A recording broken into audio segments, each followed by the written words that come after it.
The Book of Genesis, Chapter 1. In the beginning God created the heavens and the earth.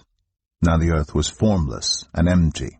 Darkness was over the surface of the deep, and the Spirit of God was hovering over the waters. And God said, "Let there be light." And there was light. God saw that the light was good, and he separated the light from the darkness. God called the light day, and the darkness he called night. And there was evening, and there was morning, the first day. And God said, "Let there be a vault between the waters to separate water from water." So God made the vault, and separated the water under the vault from the water above it. And it was so. God called the vault sky. And there was evening, and there was morning, the second day. And God said, "Let the water under the sky be gathered to one place, and let dry ground appear." And it was so. God called the dry ground land, and the gathered waters he called seas. And God saw that it was good. Then God said, "Let the land produce vegetation, seed-bearing plants and trees on the land that bear fruit with seed in it according to their various kinds." And it was so.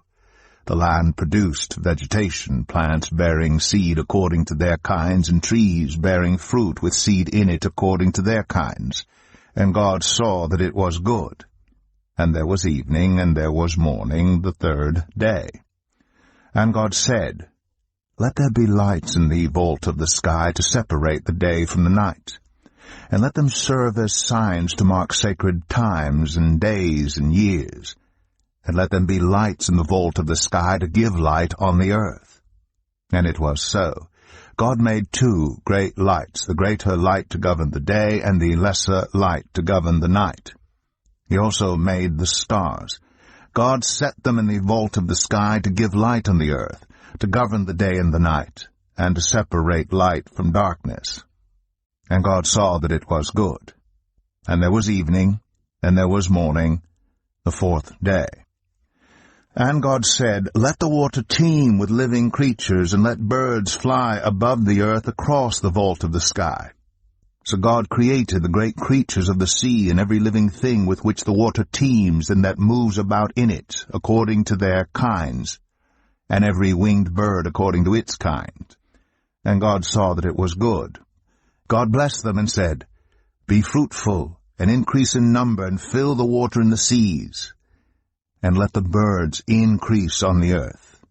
And there was evening, and there was morning, the fifth day. And God said, "Let the land produce living creatures, according to their kinds, the livestock, the creatures that move along the ground, and the wild animals, each according to its kind." And it was so. God made the wild animals according to their kinds, the livestock according to their kinds, and all the creatures that move along the ground according to their kinds. And God saw that it was good.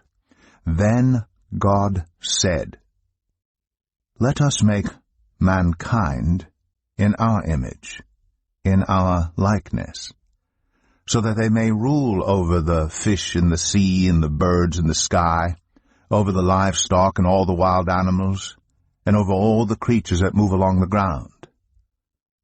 So God created mankind in his own image. In the image of God he created them. Male and female he created them.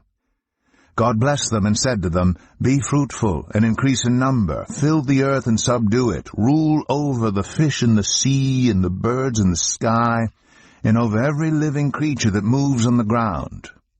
Then God said, "I give you every seed-bearing plant on the face of the whole earth, and every tree that has fruit with seed in it.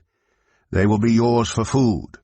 And to all the beasts of the earth, and all the birds in the sky, and all the creatures that move along the ground, everything that has the breath of life in it, I give every green plant for food."